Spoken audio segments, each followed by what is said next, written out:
নমস্কার বন্ধুরা, স্বপ্নার কিচেনে আপনাদের সবাইকে স্বাগত জানাই। আজকে আমি আপনাদের সাথে শেয়ার করব একটি ড্রিঙ্কের রেসিপি। গরমে এই কটা দিনে কিন্তু বাজারে এই ফলটা পাওয়া যায়। আমার আজকের রেসিপি লিচি ড্রিঙ্ক। দোকানের মতো কিভাবে খুব সহজ পদ্ধতিতে লিচি ড্রিঙ্কটা তৈরি করে বাচ্চা থেকে বড় সবাইকে সার্ভ করা যায়, আজকে আমি লিচি ড্রিঙ্কটাই বানিয়ে দেখাবো। বানানো কিন্তু খুবই সহজ, খুব কম সময় চট জলদি এই লিচি ড্রিঙ্কটা বানানো যায়। তাহলে চলুন শুরু করা যাক। লিচি ড্রিঙ্ক বানানোর জন্য এখানে নিয়েছি 1 কেজি মতো লিচু। এবারে লিচু থেকে বেশ কয়েকটা লিচু ছিঁড়ে নেব।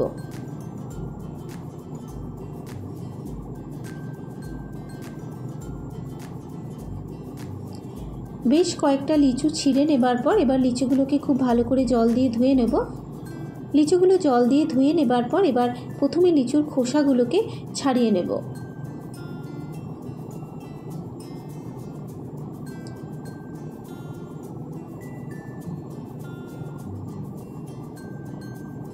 প্রত্যেকটা লিচুর খোসা ছাড়িয়ে নেবার পর এবার লিচুর ভেতরে যে দানাটা আছে সেই দানাটাকে বের করে নেব।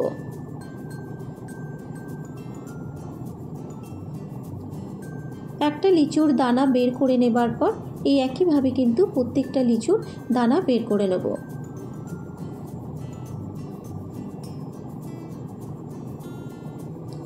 প্রত্যেকটা লিচুর দানা আমি বের করে নিয়েছি। এবার নিয়ে নেব এখানে একটা ছোট পাতিলেবু। এবার এই পাতিলেবু থেকে রসটাকে বের করে নেব। পাতিলেবুর রসটা বের করে নেবার পর এবার মিক্সিং জারের মধ্যে লিচুগুলোকে দিয়ে দেবো। এবার এর মধ্যে দিয়ে দেবো 1 চা চামচ গুঁড়ো চিনি। আমি এখানে গুঁড়ো চিনির ব্যবহার করেছি, আপনারা চাইলে দানা চিনিরও ব্যবহার করতে পারেন। তবে লিচু কতটা মিষ্টি সেই বুঝিয়ে কিন্তু চিনিটাকে অ্যাড করতে হবে। দিয়ে দিলাম লেবুর রস আর দিয়ে দিচ্ছি 4টে বরফের টুকরো। এবারে ঢাকনাটাকে বন্ধ করে লিচুটাকে ব্লেন্ড করে নেব।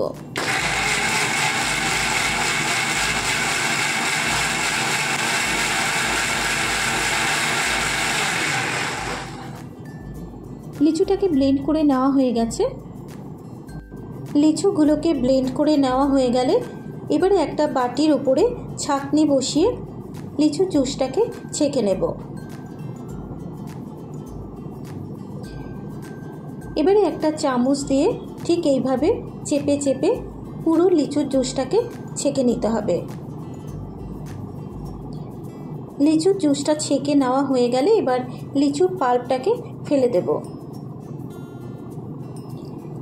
এবারে একটা গ্লাসের মধ্যে লিচুর জুসটাকে ঢেলে নেব।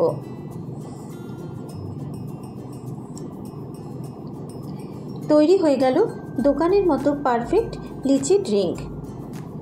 বাড়িতে হঠাৎ কোনো গেস্ট এলে আপনারা কিন্তু খুব সহজেই এই লিচি ড্রিঙ্কটা বানিয়ে খাওয়াতে পারেন। আশা করি লিচি ড্রিঙ্কটা আপনাদের ভালো লেগেছে। যদি ভালো লেগে থাকে ভিডিওটাকে একটা লাইক ও শেয়ার করে দেবেন। আমার চ্যানেলে নতুন বন্ধু হলে চ্যানেলটাকে সাবস্ক্রাইব করার অনুরোধ রইল ও পাশে থাকা বেল আইকনটি প্রেস করে দেবেন, কারণ আমি যখনই আমার চ্যানেলে নিত্য নতুন রেসিপি শেয়ার করব নোটিফিকেশানটা আপনাদের কাছে পৌঁছে যাবে। ফেসবুক থেকে দেখলে পেজটা ফলো করার অনুরোধ রইল। আজকের মতো এই পর্যন্ত। আবারও হাজির হয়ে যাব অন্য কোনো নতুন রেসিপি নিয়ে। সুস্থ থাকবেন, ভালো থাকবেন। ধন্যবাদ।